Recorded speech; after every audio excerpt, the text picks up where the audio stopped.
marii biyyoolessaa tan ammaan tana gaggeeffamaa jirtu tana keessatti wanni ani torbaan lama dura isinii himaa ture. Torbaan dabre gartee keessatti illee irraa waa xiqqoo haasofnee turre gaaffiilee magaalota Oromiyaadha. Gaaffiilee waa'ee alaabaa biyyattiidha. Gaaffiilee akkasuma sanitti afaanii fi gaaffiilee adda addaa gartee ta'e irratti haasawaa turre san ni yaadattanii mana keessatti. Gaaffiileen tuni hogguu gartee marii biyyoolessaa keessa dhuftu warri bilisiginnaadha pre-conditionii tokkollee hin qaban. Okay? Warri bilisiginnaadha waan ummata Oromoo irraa takkaa gartee waan Oromoo fi Oromiyaa irratti pre-conditioniin kana waan qabxii tana irraa haasawuun hin barbaachisu ja'anii wanni isaan lafa kaa'an takkallee nuun jirtu. Okay? Yoo gartee ni jirti jaan natti gartee gabbaasuudha. Ammoo hin jirtu. Tana keessatti magaalaa Finfinneetii fi magaalaan Direedaawaadha.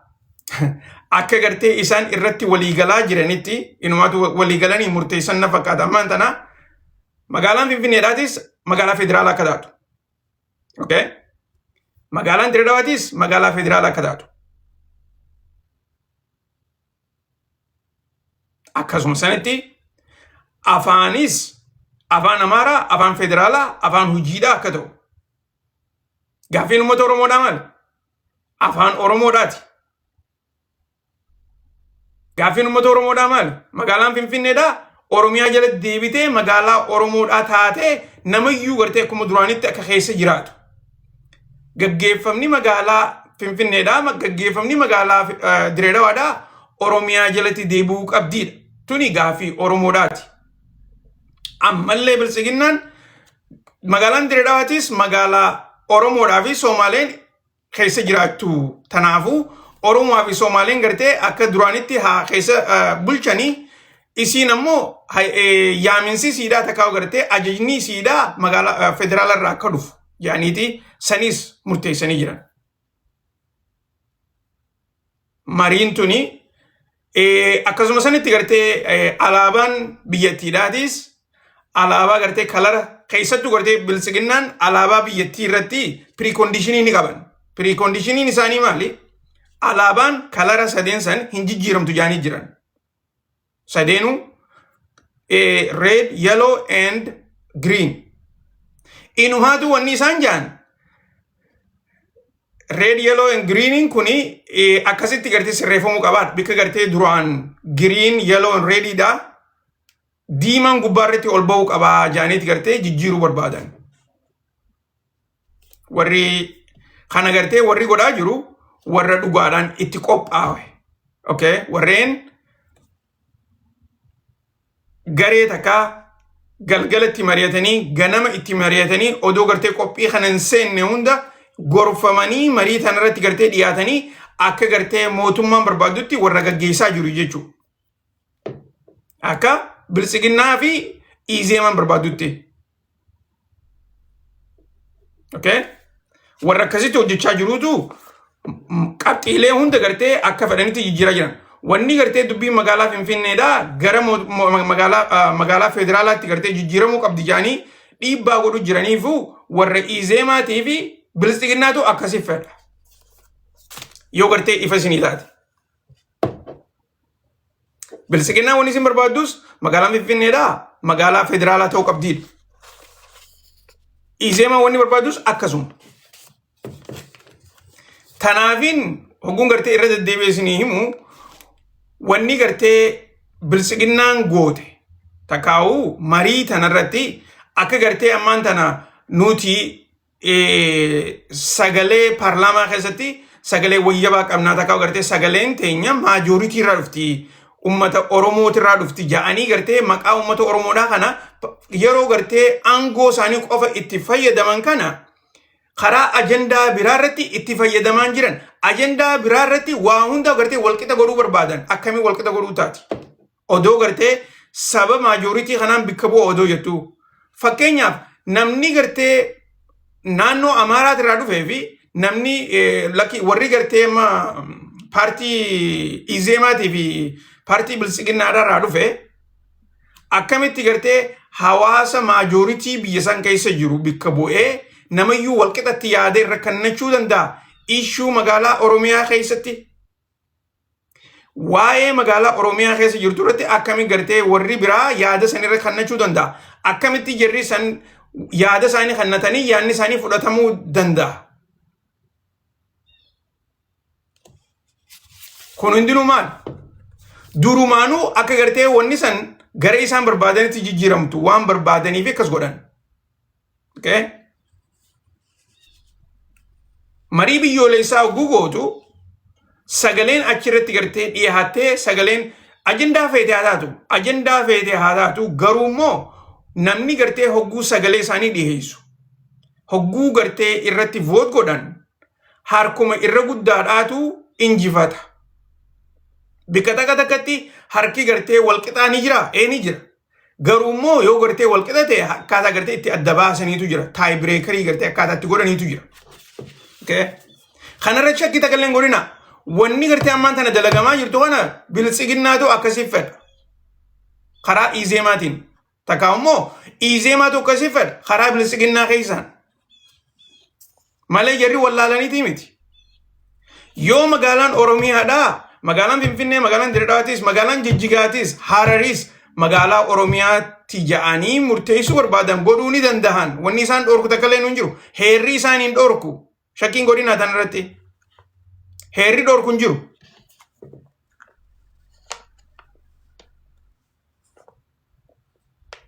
Akkuma amma dura isinii hime mootummaan yeroo hunda gartee hogguu marii biyyoolessaa gootu. Maaliin isiniin jee yoo yaaddattan? Carraa lama ka wal fakkaatu nama dura kaayaniiti lameen kana keessaa filadhuu siin jaan. Kuni mootummaa hundaa godhaa beeka. Mootummaa Itoophiyaa qofaa miti. Okay? Carraa lameen si dura kaayan kana keessaa ati ka filatu kanaatu kana caala jetteetii filatta. Garuu immoo mootummaadhaaf warra si dura kaayuuf lameen keessaa ukaati filatte isaaniif gartee akka mo'achaati. Garuu nuti gartee kana takkaa kan siin hin jaan. Carraa lamaatu jira lameen kana keessaa filadhuu siin jaan. Si galtee? Mootummaan kaati filatte san gartee isaaniif ni ta'a. Feetu ka mirga jirurra filatta, feetu ka bitaarra jiru filatta, ati filannaan isaaniif gartee lachuutu duru pilaanetti godhanii jiran akkaataa gartee waan si dura kaayan kana hojiirratti itti hiikan jechuudha. Okay?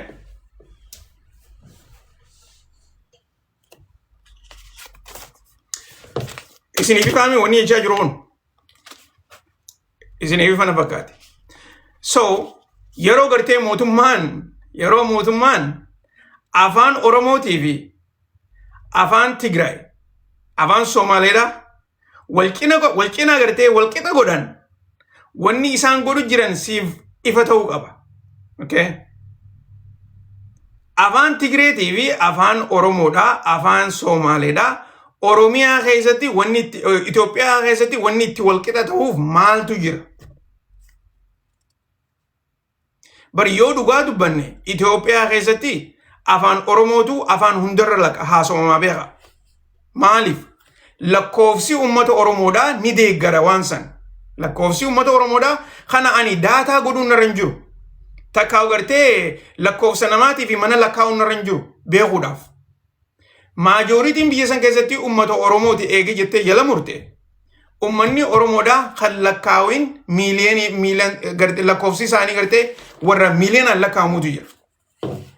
Karaa kanarratti qofa lakkoofsi Oromoodhaa Itoophiyaa keessatti maajooritii ta'uu qofa bira odoon taane afaan Oromootu gartee akka afaan tokkoffaadhaatti ta'uu qaba. Afaan federaalaa afaan hojiidhaa ta'uu qaba jechuudha afaan Oromoodhaa. Itti aansuudhaan afaan Amaaraa afaan hojiidhaa afaan gartee afaan federaalaa afaan hojiidhaa ta'uu ni danda'a rakkoo takka illee hin qabu. Okay?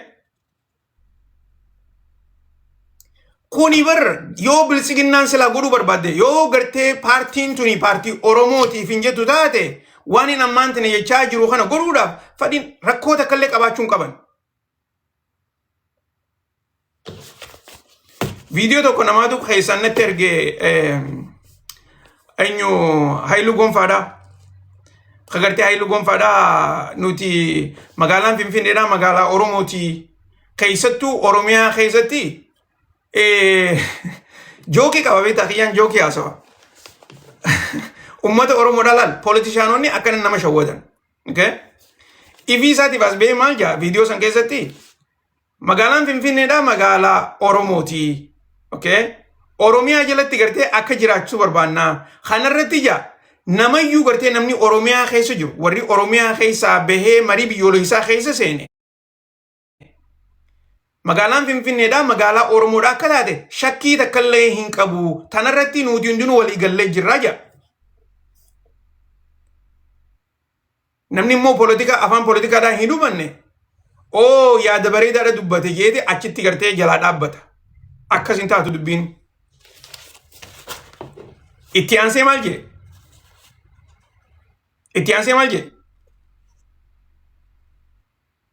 Tuni mariidhaan gaggeeffamuu qabdiidha wanni gartee dubbachaa jiran.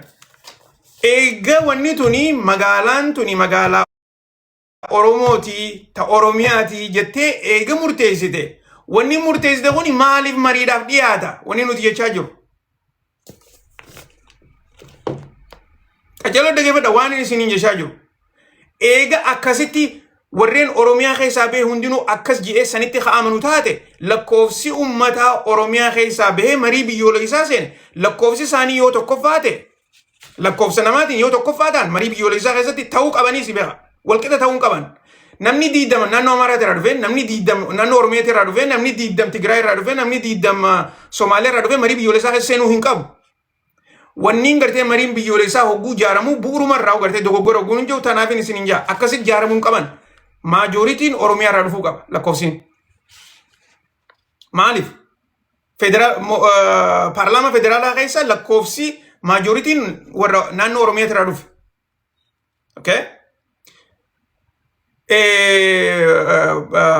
Paartii Bilisiginnaa keessa lakkoofsi irra guddaan eessarraa dhufe? Oromiyaa irraa dhufe. Saniifi warri Oromiyaa irraa dhufe qoftinuu gartee hogguu sagalee darbatan Dr. Abiy akka pirezidaantitti filanii jechuu Bilisiginnaa keessatti. Maaliif? Maajoritii waan qabaniif jecha. So, maajoritii paarlaamaa keessatti hogguu qabdu ajendaan silaati gaggeessitus akkasumatti gartee maajoritiidhaan gaggeeffamuu qabaadha wanni isin jechaa jiru. Yoo gartee kana hubannu taate eega gartee nuti hundinuu Finfinneen magaalaa Oromiyaati jennee eega gartee hajala murru taate maaliif Finfinneen marii biyyoolessaa keessatti akka gartee qullaadhaatti dhaabbattee akka namayyuu gartee confused ta'etti maaliif dhaabbatanii irra mari'atan wanni nuti jechaa jiru. Wanni gartee nama aarsu keessa nuti hundinuu Finfinneen magaalaa Oromiyaa qofa otoo hin taane Oromoo qoftiin akka bulchuu qabdutti amannaa jeeti haasawa. Jookii akkanan namarratti taphatanii jechuudha. Tanaafi warri gartee maqaa Oromootiin sossowaa jiru humna hin qaban. Warri humna qabu Izeemaadha. Biyyattii keessatti. Warri ajandaa lafa kaayu Izeemaadha. Warri waan gartee marii biyyoolessaa tana gaggeessaa jiru akka fakkeenyaattis Izeemaadha. Maaliif? Ajandaa isaanii fuulduraa lafarratti tolfachuudhaaf.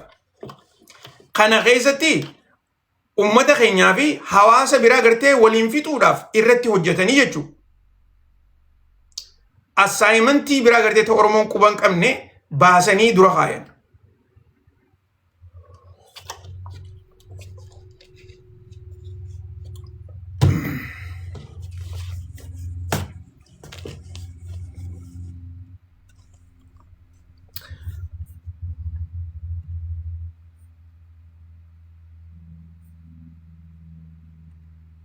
Isin garuu dhageeffadhaa waliifillee hima walitti daddabarsaa assaayimentii isaan ummata keenyaaf hannuu barbaadan tana hin amanina.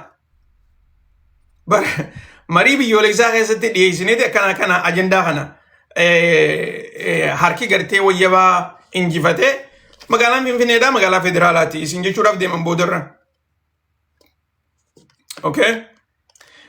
Magaalaan Diradaawwadhaa bar magaalaa federaalaati jechuudhaaf deeman duruu murteessanii jiran. Akkasuma sanitti akkuma gartee ammaan tana magaalaa Jijjigarraa nam tokkolleen hin haasofnetti maaliif magaalaa Jijjigaa duruu Somaaleedhaa kananii jiran irraa hin dubbatan. magaalaa Harariidhaaf annanii jiran nama ija hin qabne yoo gaafatte magaalaa Harar keessa eenyutu hedduudha lakkoofsa eenyutu gartee tokkoffaa yoo namni ija hin qabne siif hima magaalaa Harar keessa Oromootu gartee lakkoofsaan hedduudha siin jaa. Hogguu akkana jennu Oromoodhaa fi sabni biraa wal loluu qaban jechuutu hin jiru. Oromoodhaa fi gartee sabni biraa inumaatu gartee gara gartee wal diddaa lafarratti gartee uumuu qabanii miti wanni nuti jechaa jiru. Magaalaan san akka gartee beekamtii biyyaatti akka gartee abbaa biyyaatti akka nama haqatti qabuutti gaggeeffamuu qabdi jechuu jira nuti.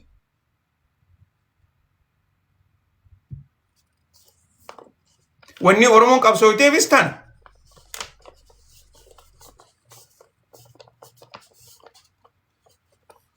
Hireen ifii isaaniitiif muranii murteeffachuudhaaf gujan tan waan biraatii miti.